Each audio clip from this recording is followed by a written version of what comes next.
Hello and welcome back to Digital Assets Daily. Good morning, good afternoon, or good evening, wherever you are in your corner of the world. Ripple CTO David Schwartz makes a case for XRP's value as a collateral. I was just reading that again this morning in regards to real estate.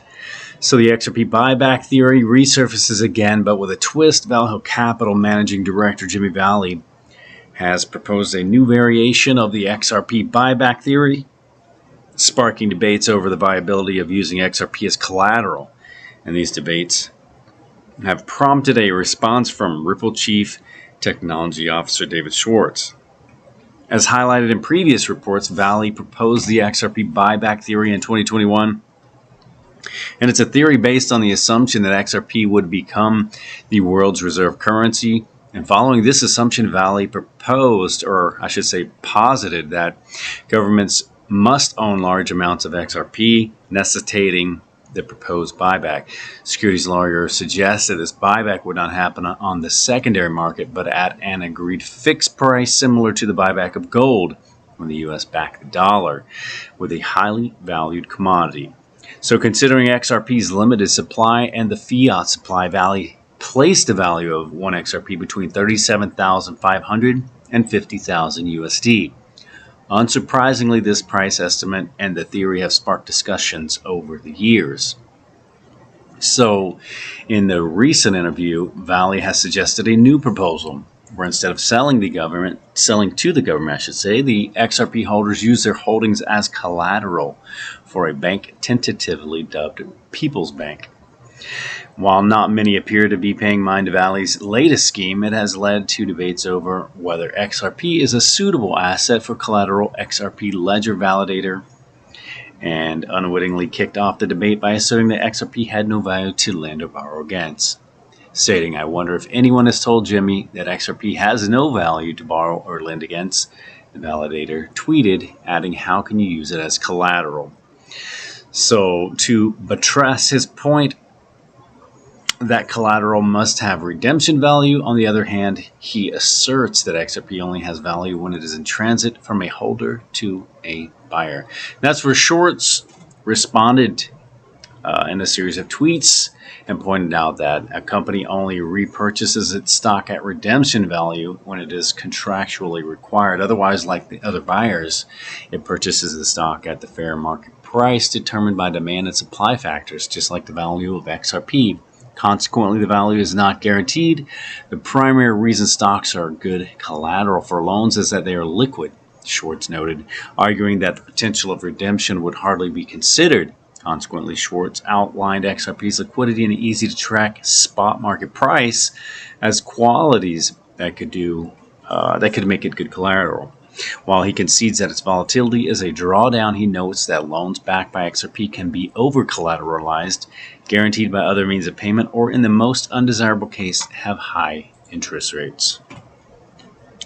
Also, Vechain, the concern or question here is the new partnering strategy going to avoid the 30% price correction that it was due for? So the Vechain VET price had a busy week as several new partnerships were announced, and next to integrating with DApp Radar to promote cross-chain visibility, the partnership with Boston Consulting Group might be the one that draws the most attention. Vechain price, though, was not taking this news in a good way and rather is at risk of tanking further. So that's the question: is the new partnership going to prevent that, or is it going to be inevitable and unavoidable? Next up on the news today that I was going through, I noticed that Binance is now being sued by the CFTC of regulator violations. And as you get into the article, it was discussing were there friends of CZ's that had been overlooked for like insider trading and stuff like that. So that's really the short end of where that headline is leading up to. And again, so far, every time CZ and Binance have been attacked, they seem to come out of that clean. So we'll see. Andre Casterman had a really good post. That's kind of highlighting Zenfin and XDC on his LinkedIn. industry leaders calibrate the blueprint for trade distribution. And here are 3 key messages as shared during the recent debate. Number 1, growing trade distribution is strategic to close the multi-trillion-dollar funding gap, or I should say the multi-trillion funding gap. And number 2, the trade distribution supports the originate and distribute model.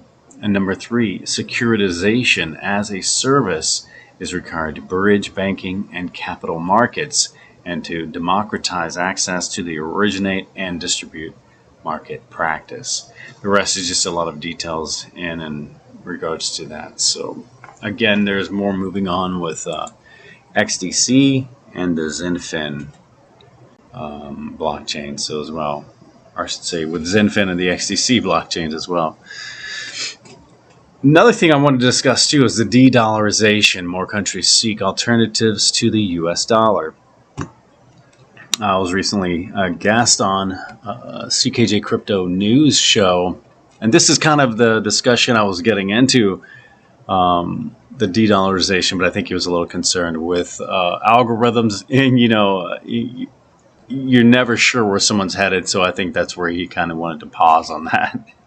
But I told him I would give him the details in private. But this is kind of in that direction where I was headed with the discussion on de-dollarization, as you had, for example, with Iraq. It had gone through sanctions, and now they're coming out of that, having quite a few discussions with the White House and getting their currency back up to speed, as they used to be one of the top valued currencies of them all. At one point, it was 3.822 USD per 1 US dollar. So again, that was a pretty significant price. They were really high base. Right now, they're discussing the revalue of the, for example, Iraqi dinar at 0.00069 at current price, being revalued with its current, I guess you could say it's I don't like to use the word income, but I guess that's probably one of the best ways to explain it simply, with the amount of currency that they have. According to its debt, it should be like 1.51 today. And again, that's not counting the gold, that's not counting the oil, that's not counting the land. And they're in the discussions of revaluing that. It's gone up over the past month. I think they've had 3 different increments. I think it was somewhere around 17. It could be 1680 or something. And then it dropped to 1450. Then it dropped to like 1320. And now I think it's revalued around 1132 per 1 USD. There's discussion again with all the meetings in the White House, with the meetings with Saudi Arabia, with the meetings of even with China, the discussion to bring it back to a 1-to-1 float in the rear until they can get it back up to its original price, the $3 plus to 1 USD. So again, you can see how this is happening. The de-dollarization, people are moving away. Now even Iraq is moving into like the Chinese currency. You have Russia moving away from the US dollar into Chinese currency. You have China, of course, moving away. And all of the, let's see, what was the news I read? The BRICS nations, basically versus G7, G20. And I think that's going to continue. There's so many factors. I'll wait before I go into that discussion. But there's a lot going on a global de-dollarization happening now, and at least mainstream news is beginning to discuss this and talk about it as well. Also with XRPayNet, the new exchanges continue to grow. You're available on Sologenic, Bitmart, Sum, BitTrue, CoinStore, and Mexi Global. Another thing I want to get into with XRPayNet as well, if you go directly to their page, right on the main page, future payments, again, in a different lane than even Ripple and XRP are focusing on. Again, a different lane than even Stellar, XLM, and the SDF Foundation are focused on. Somewhere in the middle, right in that perfect little sweet spot, they're filling that void. And I think this is very exciting. I've, just kind of like with XRP, XDC, and even Stellar. Whenever I was following my research, I had found those to be amazing, and that was something I've continued to do deep dives and research on, since the beginning of this channel. That's when I stumbled on, the beginnings of this, the potential for this company, XRPayNet. I was absolutely bullish on them to see them, kind of start unfolding everything they had even before I was part of the company. And I'm very proud to be like the brand ambassador with the company as well, part of the team. And there's very, very exciting things in the works. As you see, like now they have the wallet, and it's had quite a few updates, and it's very nice. I personally use the wallet. I have my different, if you've been around a while, you'll have different wallets for different things. You have your cold storage. You'll have your hot wallets. You know what I mean? You'll have different wallets for different use cases. I really, really like this wallet personally, and it's just real clear. And I do enjoy this for the, I know some has made some updates, but basically for everything that I had on some, I've pretty much transferred over into my XRPayNet wallet. Again, know your comfort zones. Everyone has a different level. Everyone has a different use case for what your intent is. And this is something too. It's just made it really simple. You can use the X wallet from wallet to wallet. Just makes it much more simplified as well. All the updates, you have your pricing right there on it, and you have the ease in use of the wallet itself. But again, with XRPayNet, there's been so much going on with them, and so much growth from the ledger integration. They actually have their own validator. They're one of 150 companies in the world to actually have their own validator.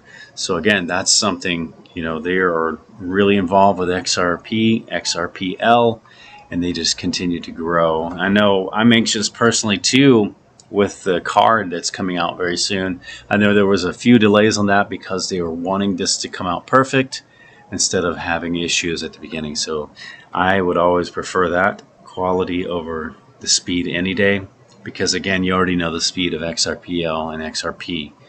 Then you already know the speed of XRPayNet. So again, guys, remember, it's not financial advice. It's for entertainment purposes only. But as always, before we go, I want to leave you with a final thought. Every day, do something that will inch you closer to a better tomorrow. Much love, and we will catch you in the next one.